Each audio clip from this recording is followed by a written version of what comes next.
ಕರ್ನಾಟಕ ರಾಜ್ಯಡ್ ವಿಧಾನಸಭಾ ಚುನಾವಣೆ ಆದ ಸುಮಾರು 300 ದಿನ ಆತಂಡು ಈ ಸಮಯಡ್ ರಾಜ್ಯದ ಮುಖ್ಯಮಂತ್ರಿಗಳು ಅಂಚನೆ ಉಪಮುಖ್ಯಮಂತ್ರಿಗಳು ನಿಗಲು ಚುನಾವಣೆ ಸಂದರ್ಭಡ್ ಘೋಷಿಸಾಯಿನ ಗ್ಯಾರಂಟಿಗೋಸ್ಕರ 1 ವರ್ಷ ಮುಟ್ಟ ಒವ್ವೇ ಅಭಿವೃದ್ಧಿ ಅನುದಾನ 2023-24 ಅವಧಿಗೆ ತಿಕ್ಕೊಂದಿಜ್ಜಿ ಬಂತಾರೆ.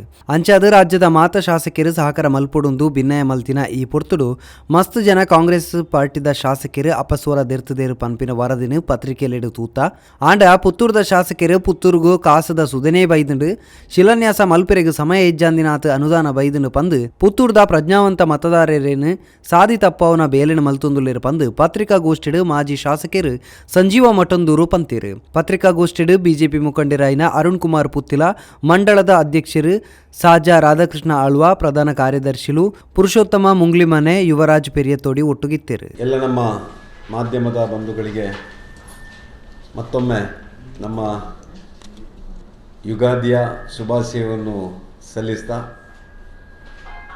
ಈ ಒಂದು ಚುನಾವಣೆಯ ಪರ್ವಕಾಲದಲ್ಲಿ ನಮ್ಮ ಸಂವಿಧಾನಕರ್ತರು ಬಾಬಾ ಸಾಹೇಬ್ ಅಂಬೇಡ್ಕರ್ ಹೇಳಿದ್ದಾರೆ, ಚುನಾವಣೆ ಅಂದರೆ ಫೆಸ್ಟಿವಲ್ ಆಫ್ ದಿ ಡೆಮೋಕ್ರಸಿ ಅಂತ ಹೇಳಿದ್ದಾರೆ. ಇಂಥ ಒಂದು ಸಂದರ್ಭದಲ್ಲಿ ಈ ಒಂದು ಪತ್ರಿಕಾಗೋಷ್ಠಿಗೆ ಬಂದಂಥ ನಮ್ಮೆಲ್ಲ ಬಂಧುಗಳೇ, ಕರ್ನಾಟಕದಲ್ಲಿ ಕಾಂಗ್ರೆಸ್ ಸರ್ಕಾರ ಆಡಳಿತಕ್ಕೆ ಬಂದು ಸುಮಾರು 300 ದಿವಸಗಳಾಯಿತು. ಆ 300 ದಿವಸದಲ್ಲಿ ಈ ರಾಜ್ಯದ ಮುಖ್ಯಮಂತ್ರಿ ಸಿದ್ದರಾಮಯ್ಯ ಹಾಗೂ ಉಪಮುಖ್ಯಮಂತ್ರಿ DK ಶಿವಕುಮಾರ್ ಚುನಾವಣಾ ಸಂದರ್ಭದಲ್ಲಿ ಬಹಳಷ್ಟು ತಮ್ಮ ಪ್ರಣಾಳಿಕೆಯಲ್ಲಿ ಘೋಷಣೆಗಳನ್ನು ಮಾಡಿದರು. ಆ ಘೋಷಣೆಗಳಿಗೆ ಅನುದಾನವನ್ನು ಹಂಚಿಕೆ ಮಾಡಲಿಕ್ಕೆ 1 ವರ್ಷದ ಮಟ್ಟಿಗೆ ಯಾವುದೇ ಸಾರ್ವಜನಿಕ ಅಭಿವೃದ್ಧಿ ಕಾರ್ಯಕ್ರಮಗಳನ್ನು ಮಾಡುವುದಿಲ್ಲ. ವ್ಯಕ್ತಿಗತವಾಗಿ ನಮ್ಮ ಆ ಒಂದು ಪ್ರಣಾಳಿಕೆಯಲ್ಲಿರುವಂಥ ವಿಚಾರಕ್ಕೆ ಒತ್ತು ಕೊಟ್ಟು ನಾವು ಅನುದಾನ ಹೊಂದಿಸಿಕೊಳ್ಬೇಕಾಗಿದೆ ಅಂತೇಳುವಂಥ ಮಾತನ್ನು ಉಲ್ಲೇಖ ಮಾಡಿದರು. ಅದಕ್ಕೆ ಎಲ್ಲ ಶಾಸಕರು ಕೂಡ ಸಹಕಾರ ಮಾಡಬೇಕು ಅಂತೇಳಿ ಆಗ ಕಾಂಗ್ರೆಸ್ ಶಾಸಕರೇ ಅಪಸ್ವರ ಎತ್ತಿದರು, ಅಭಿವೃದ್ಧಿ ಅನುದಾನ ಇಲ್ಲದೆ ನಮಗೆ ಕ್ಷೇತ್ರಕ್ಕೆ ಹೋಗಲಿಕ್ಕೆ ಆಗುವುದಿಲ್ಲ ಅಂತೇಳಿ.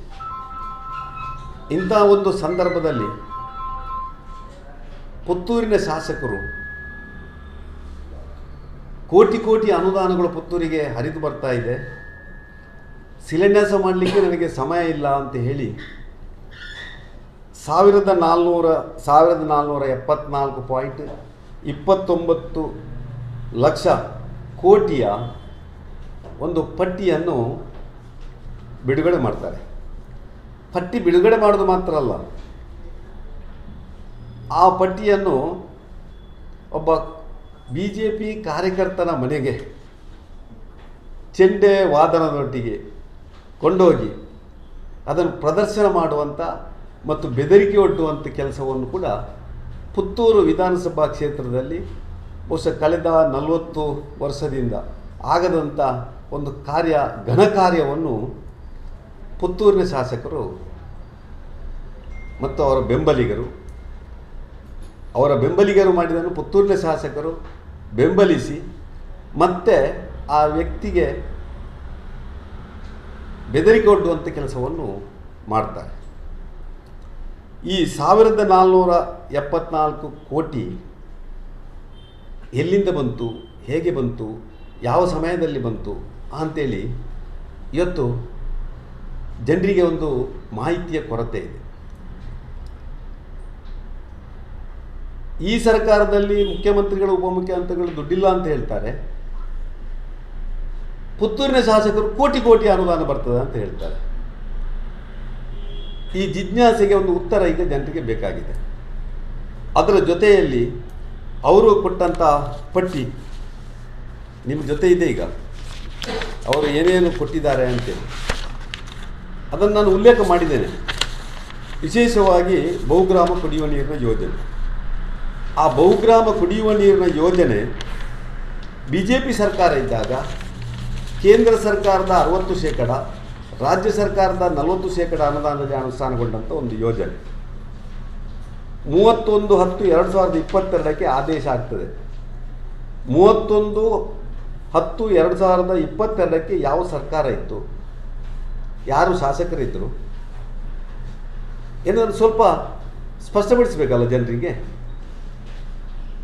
ಅಷ್ಟು ದೊಡ್ಡ ಮೊತ್ತದಲ್ಲಿ 1010 ಕೋಟಿ ಅಂತ ಕೊಟ್ಟಿದ್ದಾರಲ್ಲ, ಅದರಲ್ಲಿ 780 ಕೋಟಿ ಪುತ್ತೂರು ವಿಧಾನಸಭಾ ಕ್ಷೇತ್ರದ ಬಹುಗ್ರಾಮ ಕುಡಿಯುವ ನೀರಿನ ಯೋಜನೆ, ಉಳಿದ 332 ಕೋಟಿ ರೂಪಾಯಿ ಸುಳ್ಯ ವಿಧಾನಸಭಾ ಕ್ಷೇತ್ರದ ಅನುದಾನ. ಆ 332 ಕೋಟಿ ಮತ್ತು 780 ಒಟ್ಟು 1012 ಕೋಟಿ ರೂಪಾಯಿ ಬಹುಗ್ರಾಮ ಕುಡಿಯುವ ನೀರಿನ ಯೋಜನೆ, ಕೇಂದ್ರ ಪುರಸ್ಕೃತ ಆ ಒಂದು ಕುಡಿಯುವ ನೀರಿನ ಯೋಜನೆ. ಅದನ್ನು ತಾನು ಮಾಡಿದಂಥ ಒಂದು ದೊಡ್ಡ ಸಾಧನೆ ಅಂತೇಳಿ ಬಿಂಬಿಸುವಂಥ ಕೆಲಸ ನಾನು ಕಂಡುಕೊಂಡಾಗಿ ಅವರ ಬ್ಯಾನರ್ನಲ್ಲಿ ನಾವು ಕಂಡುಕೊಂಡಿದ್ದೇವೆ. ಇನ್ನೊಂದು ಜಲಸಿರಿ ಯೋಜನೆ. ಜಲಸಿರಿ ಯೋಜನೆ 2 ಸರ್ಕಾರ ಇರುವಾಗ ಆಗಿದೆ. ಅದು ಸಂಜೀವ್ ಮಠಂದವರು ಬರಬೇಕಿದ್ರೆ ಇಲ್ಲಿ ಮೈತ್ರಿ ಸರ್ಕಾರ ಇತ್ತು. ಆಗ 113 ಕೋಟಿಯ ಪುತ್ತೂರು ನಗರದ ಜಲಸಿರಿ ಯೋಜನೆ, ಬಹುಶಃ ಅದು ಕೂಡ ಈ ಪಟ್ಟಿಯಲ್ಲಿದೆ, ಅದು ಕೂಡ ಇದೇ ಪಟ್ಟಿಯಲ್ಲಿದೆ. ಲೋಕೋಪಯೋಗಿಗಳಿಗೆ ಪುತ್ತೂರು ಉಪ್ಪಿನಂಗಡಿ ರಸ್ತೆ, ಅದು ಟೆಂಡರ್ ಆಗಿ ಮೊನ್ನೆ ಮುಗಿಯಬೇಕಿತ್ತು. ಅದಕ್ಕೆ ಮತ್ತೆ ಶಿಲಾನ್ಯಾಸ ಮಾಡಿ ನಾನು ಹೇಳಿದಂಥ, ನಾನು ತರಿಸಿದ್ದು, ನಮ್ಮ ಸರ್ಕಾರ ಮಾಡಿದಂಥ ಹೆಗ್ಗಳಿಕೆಯನ್ನು ಕೊಡ್ತಾರೆ. ನ್ಯಾಯಾಲಯದ್ದು ದ್ವಿತೀಯ ಹಂತದ 25 ಕೋಟಿದ್ದು, ಅದು 26 ಕೋಟಿ 90 ಲಕ್ಷ ರೂಪಾಯಿದ್ದು 6/7/22ಕ್ಕೆ ಆದೇಶ ಆಗಿದೆ. ಆದೇಶ ಪ್ರತಿಯನ್ನು ನಿಮಗೆ ಕೊಟ್ಟಿದ್ದೇನೆ. ಕರ್ವೇಲ್ ಸಬ್ಸ್ಟೇಷನ್ಗೆ 40 ಕೋಟಿ ಅಂತ ಕೊಟ್ಟಿದ್ದಾರೆ. ಇನ್ನೂ ಕೂಡ ಕಾಮಗಾರಿಗೆ ಚಾಲನೆಯೇ ಸಿಗಲಿಲ್ಲ. ಜಾಗ ರಿಸರ್ವೇಷನ್ ಆಗಿದೆ. ಸುನೀಲ್ ಕುಮಾರ್ ನಮ್ಮ ಮಂತ್ರಿಗಳಿರುವಾಗ ಆ ಕೆಲಸ ಕಾರ್ಯಗಳನ್ನು ಮಾಡಿದ್ದಾರೆ.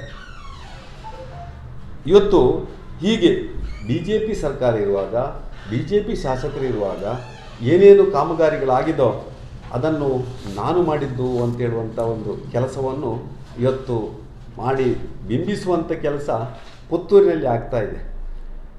ಸುಳ್ಯದಲ್ಲಿ ಒಬ್ಬರು ಶಾಸಕರಿದ್ದಾರೆ, ಮಹಿಳೆ. ಬಹುಶಃ ನಾನು ಕಂಡುಕೊಂಡಾಗೆ ಸುಳ್ಯದಲ್ಲಿ ಶಾಸಕರಿಲ್ಲ ಅಂತೇಳಿ ಬಿಂಬಿಸುವಂಥ ಕೆಲಸ ಕೂಡ ಪುತ್ತೂರಿನ ಶಾಸಕರು ಮಾಡ್ತಾ ಇದ್ದಾರೆ. ಆ ಸುಳ್ಯಕ್ಕೆ ಬಂದ ಅನುದಾನವನ್ನು ಹಿಂದೆ ಅಂಗಾರು ಮಂತ್ರಿಗಳಾಗಿರುವಂಥ ಸಂದರ್ಭದಲ್ಲಿ ಬಿಡುಗಡೆಗೊಂಡಿದ್ದಂಥ ಅನುದಾನ, DV ಸದಾನಂದ ಗೌಡರು ನಮ್ಮ ಕೊಯ್ಲದಲ್ಲಿ ಏನು ವೆಟರ್ನರಿ ಕಾಲೇಜನ್ನು ಆರಂಭ ಮಾಡಿ ಅವತ್ತು ಬಜೆಟಲ್ಲಿ ಘೋಷಣೆ ಮಾಡಿ ಆಮೇಲೆ ಆದಂಥ ಕಾಮಗಾರಿಗೆ ಬಿಡುಗಡೆದಂಥ ಅನುದಾನ, ಕೊಯ್ಲದ ಸಬ್ಸ್ಟೇಷನ್ ಎಲ್ಲವೂ ಬಹುಶಃ ಅದು ಪುತ್ತೂರಿನ ಈ ಅನುದಾನದ ಪಟ್ಟಿಯಲ್ಲಿ ಇದೆ. ಸುಮಾರು 483 ಕೋಟಿ ಸುಳ್ಯದು ಕೂಡ ಪುತ್ತೂರಿಗೆ ಬಂದು ಸೇರಿದೆ, ಪುತ್ತೂರಿನ ಜನತೆಗೆ ಅದು ಸೇರಿದೆ ಅಂತ ನಾನು ಭಾವಿಸ್ತಾ ಇದ್ದೇನೆ. ಈ ರೀತಿಯಾಗಿ ಒಂದು ಜನರನ್ನು ದಾರಿ ತಪ್ಪಿಸುವಂಥ ಕೆಲಸವನ್ನು ಮಾಡ್ತಾ ಇದ್ದಾರೆ. ನಾನು ಹೇಳುವಂಥದ್ದು, BJP ಸರ್ಕಾರ ಇರುವಾಗ ಕೋಟಿ ಕೋಟಿ ಅನುದಾನಗಳು ಮಾತಾಡ್ತಾ ಇತ್ತು, ಅಭಿವೃದ್ಧಿ ಅನುದಾನ ಮಾತಾಡ್ತಾ ಇತ್ತು, ಕಾಮಗಾರಿಗಳು ಮಾತಾಡ್ತಾ ಇತ್ತು. ಇವತ್ತು ಕಾಂಗ್ರೆಸ್ ಸರ್ಕಾರದಲ್ಲಿ ಕಾಂಗ್ರೆಸ್ ಶಾಸಕರು ಕೋಟಿ ಕೋಟಿ ಮಾತಾಡ್ತಾ ಇದ್ದಾರೆ, ಕೆಲಸ ಮಾತಾಡ್ತಾ ಇಲ್ಲ. ಕೋಟಿ ಕೋಟಿ ಶಾಸಕರು ಮಾತಾಡ್ತಾ ಇದ್ದಾರೆ, BJP ಇರುವಾಗ ಕೋಟಿ ಕೋಟಿ ಕೆಲಸಗಳು ಮಾತಾಡ್ತಾ ಇದ್ರು. ವ್ಯತ್ಯಾಸ ಇದು ಅಷ್ಟೇ, ಬೇರೆ ಏನಿಲ್ಲ. ಎಲ್ಲ ಚುನಾವಣೆ ಗಿಮಿಕ್. ಅದೇ ರೀತಿಯಲ್ಲಿ ಇದನ್ನು ಯಾರು ಪ್ರಶ್ನಿಸ್ತಾರೋ ಅವರಿಗೆ ಬೆದರಿಕೆ ಒಡ್ಡುವಂಥ ಕೆಲಸ. ಇದೆಲ್ಲ ಪ್ರಜಾಪ್ರಭುತ್ವದಲ್ಲಿ ಒಬ್ಬ ಶಾಸಕ ಮಾಡುವಂಥದ್ದಲ್ಲ. ಇದವರ ಘನತೆ ಗೌರವಕ್ಕೆ ಏನು ಹೆಚ್ಚಿಸುವಂಥ ಕೆಲಸ ಆಗುವುದಿಲ್ಲ. ಅವರು ಏನು ಕೆಲಸ ಮಾಡಿದಾರೋ ಅದನ್ನು ವಾಸ್ತವವಾಗಿ ಜನರ ಮುಂದೆ ಇಡುವಂಥ ಕೆಲಸ ಮಾಡಲಿ. ಸರ್ಕಾರದಿಂದ ಅವರು ಏನು ತಂದಿದ್ದಾರೋ ಅದನ್ನು ಜನರ ಮುಂದೆ ಅಂಕಿ ಸಂಖ್ಯೆ ದಾಖಲೆ ಸಮೇತ ಪ್ರಚುರಪಡಿಸುವಂಥ ಕೆಲಸ ಮಾಡಲಿ ಅಂತೇಳಿ ನಾವು ಭಾರತೀಯ ಜನತಾ ಪಾರ್ಟಿ ಈ ಸಂದರ್ಭದಲ್ಲಿ ಒತ್ತಾಯ ಮಾಡ್ತಾ ಇದ್ದೇವೆ. ತಗೊಳ್ಳಿಕ್ಕೆ ಕಾರಣ ಅಂದರೆ 1474 ಕೋಟಿ ರೂಪಾಯಿದನ್ನು ಬ್ಯಾನರ್ ಮಾಡಿ BJPಯ ಬೂತ್ ಅಧ್ಯಕ್ಷರ ಮನೆಗೆ ಚೆಂಡೆಯಲ್ಲಿ ಗೂಂಡಾಗಳನ್ನು ಕರ್ಕೊಂಡು ಹೋಗಿ ಮಾಡ್ತಾರಲ್ಲ, ಈ ಸಂದರ್ಭದಲ್ಲಿ ನಾವು ಸಹಿಸ್ಕೊಳ್ಬೋದಾ? ಅವ್ರು ಹೇಳ್ತಾರಲ್ಲ 40 ವರ್ಷದಲ್ಲಿ ಇಲ್ಲಿ ಏನೂ ಆಗಲಿಲ್ಲ, ಅಂಥದ್ದನ್ನು ನಾನು ಮಾಡಿದ್ದೇನೆ. ವಿನಯ್ ಕುಮಾರ್ ಸ್ವರಕ್ಕೆ ಏನು ಮಾಡಲಿಲ್ಲ ಹಾಗಾದರೆ, ಇಲ್ಲಿ ಅವರದೇ ಪಾರ್ಟಿಯವರು. ಶಕುಂತಲಾ ಶೆಟ್ಟಿ ಏನು ಮಾಡಲಿಲ್ಲ, ಅವರದೇ ಪಾರ್ಟಿಯವರು. ಅವರ ಗುರು ಸದಾನಂದ ಗೌಡರು ಇಲ್ಲಿ ಏನು ಮಾಡಲಿಲ್ಲ. ಎಲ್ಲವನ್ನು ಹಾಗಾದರೆ ಈಗ ಮಾಡ್ತಾ ಇದ್ದಾರಾ? ಇದು ಕೂಡ ಅದಕ್ಕೆ ಸೇರ್ತದೆ. ಹಾಗಾದರೆ ಆ 40 ವರ್ಷದಲ್ಲಿ ಯಾವುದು ಆಗದ್ದು ಚೆಂಡೆಯೊಂದಿಗೆ. ಚೆಂಡೆ ಯಾವುದಕ್ಕೆ ಉಪಯೋಗ ಮಾಡ್ತೇವೆ ನಾವು? ಸ್ವಾಮಿಗಳು ಬರುವಾಗ, ದೇವಸ್ಥಾನದ ಪವಿತ್ರ ಕಾರ್ಯದಲ್ಲಿ. ಹೌದಾ?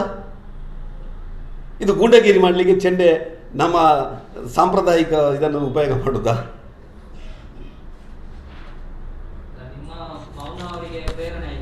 ನೂರಕ್ಕೆ ನೂರು.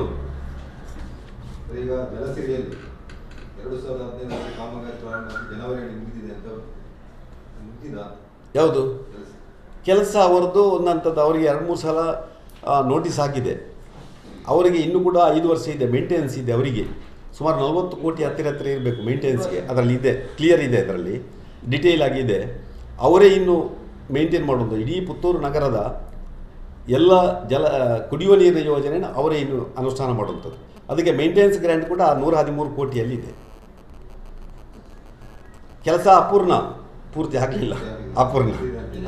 ಶಾಸಕರಲ್ಲಿ ಇದೇ ಪ್ರಶ್ನೆ ನಾವು ಕೇಳುವಾಗ, ಅಂದರೆ ಹಿಂದಿನ ಸರ್ಕಾರದ ಅನುದಾನ ನಿಮ್ಮದು ಅಂತ ಹೇಳ್ತಾ ಇದ್ರಂತೆ, ಯಾಕೆಂದ್ರೆ ಕೇಳುವಾಗ ಅವರು ಏನು ಉತ್ತರ ಕೊಡ್ತಾರೆ ಅಂದರೆ, ಅನೇಕ ಅನುದಾನಗಳು ಹಿಂದಿನ ಶಾಸಕರ ಅವಧಿಯಲ್ಲಿ ಮಂಜೂರಾಗಿದ್ದು ನಿಜ, ಆದರೆ ಅದು ಹಣ ಬಂದಿರಲಿಲ್ಲ, ಹಣ ಮಾತ್ರ ಕೊಡ್ತಾ ಇದ್ದೀವಿ ನಮ್ಮ ನೋಡಿ. ಯಾವುದೇ ಒಂದು ಸರ್ಕಾರ ಯಾವುದೇ ಒಂದು ಕಾಮಗಾರಿಯನ್ನು ಬಿಡುಗಡೆ ಮಾಡಬೇಕಿದ್ರೆ, ಆದೇಶ ಮಾಡಬೇಕಿದ್ರೆ, ಗೌರ್ಮೆಂಟ್ ಜಿಯೋ ಆರ್ಡರ್ ಆಗಬೇಕಿದ್ರೆ DPR ಆಗಿ ಜಿಯೋ ಆರ್ಡರ್ ಆಗ್ತದೆ. ಅದು ಟೆಂಡರ್ ಹಂತಕ್ಕೆ ಹೋಗಬೇಕಿದ್ರೆ ಇಂತಿಷ್ಟು ಅಮೌಂಟನ್ನು ಅಲ್ಲಿ ಇಡಬೇಕಾಗ್ತದೆ. ಅದು ಇಡದೆ ಯಾವುದನ್ನು ಇಡಲಿಕ್ಕೆ ಆಗೋದಿಲ್ಲ, ಕಾಮಗಾರಿ ಮಾಡಲಿಕ್ಕೆ ಆಗೋದಿಲ್ಲ. ಅರ್ಥ ಆಯ್ತಾ? ಅದನ್ನು ಅಷ್ಟು ಕಾಮಗಾರಿಯನ್ನು ಅದಕ್ಕೆ ಹಣಕಾಸು ಇಲಾಖೆಯಿಂದ ಅನುಮತಿ ತಗೊಂಡೇ ಮಾಡುವಂಥದ್ದು. ಕೆಲಸ ಆಗುವಾಗ 2 ವರ್ಷ, 3 ವರ್ಷ, 4 ವರ್ಷ ಹೋಗ್ಬೋದು. ಟೆಂಡರ್ ಪೀರಿಯಡ್ 18 ತಿಂಗಳು, 20 ತಿಂಗಳು ಕೊಡ್ತಾರೆ. ಕಾಮಗಾರಿಯ ಬಿಲ್ ಆಗೋದು ಕೊನೆಗೆ. ಆ ಕೊನೆಗೆ ಆಗುವಾಗ ಆ ಸರ್ಕಾರ ಉಂಟೋ ಇಲ್ವೋ ಅಂತ ಗೊತ್ತಿಲ್ಲ, ಮತ್ತೊಂದು ಸರ್ಕಾರವೂ ಬರ್ಬೋದು. ಆ ಸರ್ಕಾರದ ಕರ್ತವ್ಯ ಅದು. ಈಗ ಕಾಂಗ್ರೆಸ್ ಸರ್ಕಾರ ಮಾಡಿದ್ರೆ BJP ಸರ್ಕಾರ ಕೊಡಲಿಕ್ಕೆ ಆಗೋದಿಲ್ಲ ಅಂತ ಹೇಳಲಿಕ್ಕೆ ಆಗೋದಿಲ್ಲ. ಸರಿಯಾ? ಅವರಿಗೆ ಕ್ರೆಡಿಟ್ ಹೋಗುವಂಥದ್ದು ಅಲ್ಲ.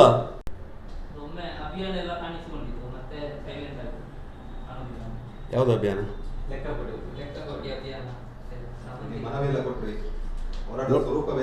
ನೋಡಿ, ನಾನು ಇದನ್ನಕ್ಕೆ ಸ್ಪಷ್ಟವಾಗಿ ಹೇಳುವಂಥದ್ದು, ಈ 1479 ಕೋಟಿ ಇದ್ದು ಅವರು ಅಂಕಿ ಸಂಖ್ಯೆಗಳನ್ನು ಕೊಟ್ಟಿದ್ದಾರೆ.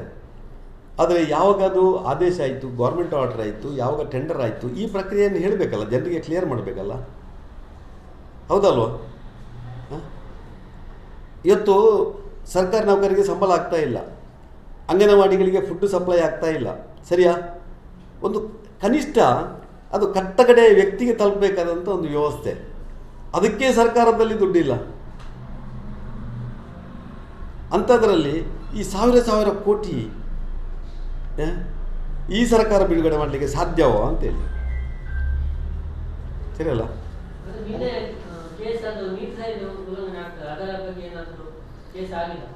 ಅದರ ಬಗ್ಗೆ ಮತ್ತೆ ಹೇಳ್ತೇವೆ, ಸ್ಪಷ್ಟನೆ ಕೊಡ್ತೇವೆ.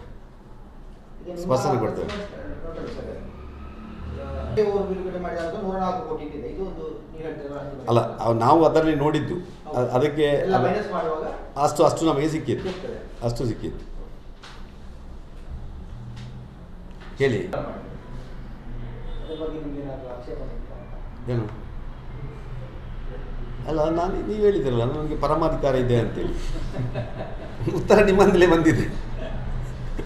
ಚುನಾವಣೆ ಸಂದರ್ಭದಲ್ಲಿ ಮೆಡಿಕಲ್ ಕಾಲೇಜಿದ್ದು ಜೋರು ಇಶ್ಯೂ ಆಗಿತ್ತು.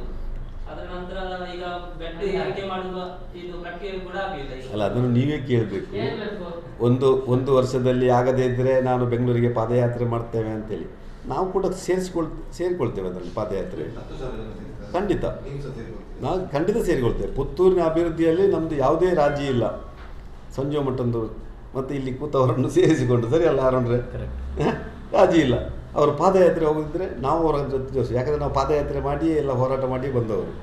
ಅಡಿಗೆಗೆ ಸಂಪಾಜೆಯಿಂದ ಪುತ್ತೂರಿಗೆ ಇಲ್ಲಿ ಮಂಗಳೂರು ತನಕ ಮಾಡಿದ್ದೇವೆ, ಎತ್ತಿನಹೊಳೆಗೆ ಮಂಗಳೂರಿಂದ ಎತ್ತಿನಹೊಳೆ ತನಕ ಮಾಡಿದ್ದೇವೆ ಪಾದಯಾತ್ರೆ. ಈ ಒಂದು ಪಾದಯಾತ್ರೆಯಲ್ಲಿ ಸೇರಿಕೊಳ್ತೇವೆ ನಾವು, ಸರಿ ಅಲ್ಲ? ಲೋಕಸಭಾ ಚುನಾವಣೆ ಪ್ರಚಾರ ಕಾರ್ಯಗಳು ಇದು ಬೇರೆ ಮಾತಾಡ್ತದೆ ಅದರ ಬಗ್ಗೆ. ಈಗ ಧಾರಣೆ ಸ್ವಲ್ಪ ಏರಿಕೆ ಆಗಿದೆ. ಅಡಿಕೆಯದ್ದು ಅದರ ಬಗ್ಗೆ ನಾನು ಮೊನ್ನೆ ಒಂದು ಪ್ರೆಸ್ ಮಾಡಿದ್ದೇನೆ, ನೀವೇ ಹೇಳಿದ್ದೀರಿ. ಯಾಕಂದರೆ ಈಗ ಅಪ್ರಸ್ತುತ ಅಂತ ಕಾಣ್ತದೆ. ಧಾರಣೆಯಲ್ಲಿ ಏರಿಕೆ ಆಗುವಾಗ ನಾವು ಪುನಃ ಅದು ಸ್ವಲ್ಪ ಸೆನ್ಸಿಟಿವ್ ವಿಚಾರ, ಅಡಿಕೆ ಮಾರುಕಟ್ಟೆ. ಸಣ್ಣ ವಿಚಾರ ಬಂದಾಗಲೂ ಅದು ದೊಡ್ಡ ಮಾರುಕಟ್ಟೆಯಲ್ಲಿ ಏರುಪೇರಾಗ್ತದೆ.